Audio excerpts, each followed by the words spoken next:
Hi there, Smart Drivers. Rick with Smart Drive Test talking to you today about 5 reasons why you will crash in the winter time and end up in the ditch and hopefully not die in a fiery inferno. And one of those reasons is not speed. But we'll tell you that at the end of the video. Stick around. We'll be right back with that information.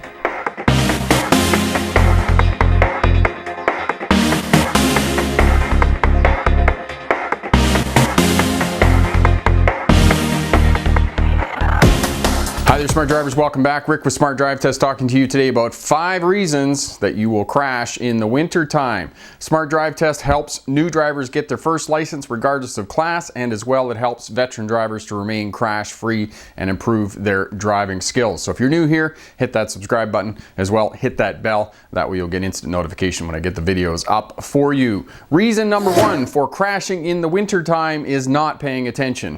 Not paying attention to the weather reports, not paying attention to the fact that it's around 0, it has been raining or snowing or some other precipitation that's going to cause the roads to be slick and slippery, and there's going to be ice on the roadways. And yes, some authorities and other people believe that it's called black ice, but there are reasons that you can find black ice on the roadways. I'll put a card up here for you for where you can find ice on the roadways in the winter time. But you can see that also I am susceptible to going for a slide, as you can see here in the video footage, of getting in a hurry in the morning, not allowing myself enough time, and getting caught out at an intersection having the vehicle skid. So one of the things that we have to do in the winter time is, even though we're crazy busy and we're trying to herd our children out the door or get out to go to work or wherever we're going, we need to allow ourselves a little bit more time to pay attention to the weather report, the fact that the temperature is around freezing, there's some sort of precipitation, and know that at intersections are going to be incredibly slippery, because what happens is the vehicles come up, they brake, they slide. When the vehicle's tires slide on top of the snow or ice, it creates friction, which the byproduct is heat. It melts the snow a little bit and you get a layer of water on top of the ice, and it makes it incredibly slippery.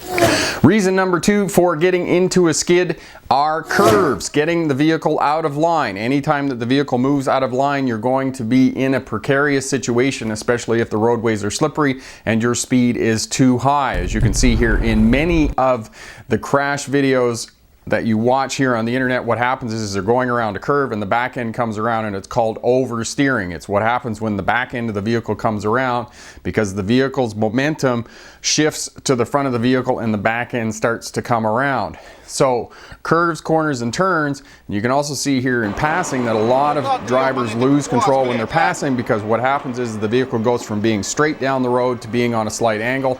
And when the vehicle is on a slight angle, you've shifted the momentum or the equilibrium in the vehicle, and because you've shifted the equilibrium, you're going to lose control of the vehicle and end up in the ditch. Reason number 3 for ending up in the ditch and having a crash in the wintertime is what I call the pickup phenomena.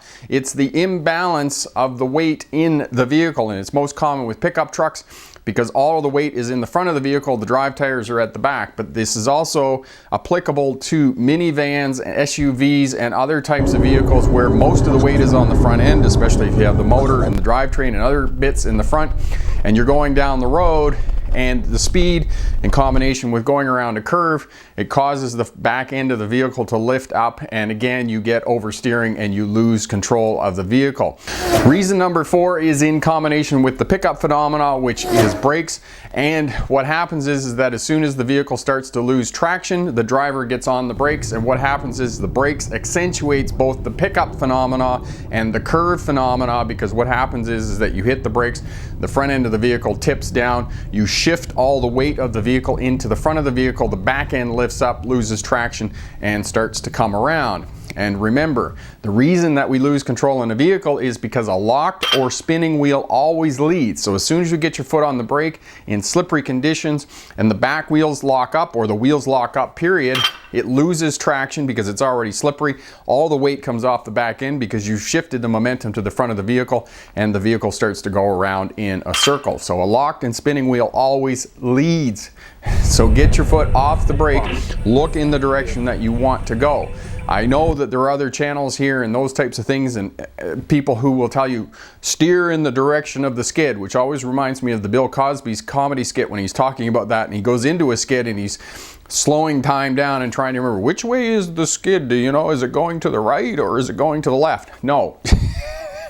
Don't try and figure that out. Just look in the direction you want to go and steer the vehicle. And do not oversteer. Simply quarter turns on the steering wheel will get you usually back to where you need to go. But if you touch the brake, that's almost certain loss of control in the event of hitting something slippery. And reason number 5 are hills. If you get going down a hill and you start losing traction and losing control, most people panic. You can see this in most of the videos where we get ice or freezing rain and the roadway becomes an absolute skating rink and people just hold the brake. Essentially, what you're doing when you hold that brake on, hoping and praying that the vehicle is going to stop, is you're just riding a wild animal. That vehicle is going to go anywhere it chooses to go. It's going to run into items and all kinds of objects and fixed objects and other vehicles and those types of things along the roadway. Because you've locked up the wheels, the vehicle is not going to stop. So you have to get the vehicle off the roadway somehow and find traction, whether that's into the gravel on the side of the road or whether that's off into the snow or whatnot. You need to get the vehicle somewhere else because you're not going to get it stopped on the ice, especially if you're going downhill. And in order to do that, in order to be able to steer the vehicle, you got to get your foot off the brake and let the wheels spin, because if the wheels are not turning, the vehicle's not going to be able to steer. So if you've got your foot on the brake, it's not going to steer. You're just driving a juggernaut. So do something, figure something out, figure out where you're going to steer the vehicle and those types of things. Again, get your foot off the brake. I know it's going to pick up speed, but you got to pick a point. You got to pick out somewhere you're going to go and pick that small object to hit as opposed to the big object to hit, like the tractor trailer, for example, and those types of things. Now, I said at the beginning of the video that speed was not a criteria in any one of these crashes. It's not one of the factors, but it does contribute to all of these crashes because most of the time people are going too fast for the conditions of the roadway, because speeding, the definition of speeding is not simple. There are several definitions of speeding: driving faster than the posted speed limit, driving faster than the flow of traffic, driving faster than me. For example, you're sitting in the car and somebody passes you, oh my God, they're speeding because they're going faster than me. Or driving faster than the conditions of the roadway allow. And how do we determine how fast is too fast? So, speeding is a complex definition and it doesn't lend itself to just one condition, but it does tie into all of these and does contribute to all of these, and know for a fact that you need to slow down in the wintertime. And the other comment is that winter tires will save you in the wintertime. No, winter tires won't save you. As one person said on one channel I was looking at, if you're doing 100 miles an hour in the wintertime with snow tires on, it's not going to save you. So you have to drive to the conditions of the roadway. Otherwise, all of these factors are going to be exacerbated by speeding for the conditions. But most important, you have to pay attention, you have to take note of the weather outside, and you have to slow down. Otherwise, you're going to end up in a crash and you're going to end up in the ditch. Question for my smart drivers: do you have any tips that you would give to smart drivers to help them make it through the winter crash free? Leave a comment down in the comment section there. All of that helps out the new drivers and the veteran drivers looking to improve his or her skills. If you like what you see here, share, subscribe, leave a comment down in the comment section as well. Hit that thumbs up button. Look down in the description there, you get the 30% off coupon for Pass Your Road Test First Time. It's a course for new drivers, guaranteed pass your road test first time, or 60-day money back guarantee. As well, over at the Facebook Smart Drive Test website, we have a mastermind group for drivers to get together and share their information, share their knowledge about passing a road test first time or staying crash free, especially in the winter time. This week I posted a video about a truck crash and asked for the reasons why that is. After watching this video, you should be able to figure out all the reasons why the truck crashed. So click the link down in the description there, head over there, join the mastermind group. I'm Rick with Smart Drive Test. Thanks very much for watching. Good luck on your road test, and remember, pick the best answer, not necessarily the right answer. Have a great day. Bye now. Get out of there. You're going to drop something to make noise, you cretin.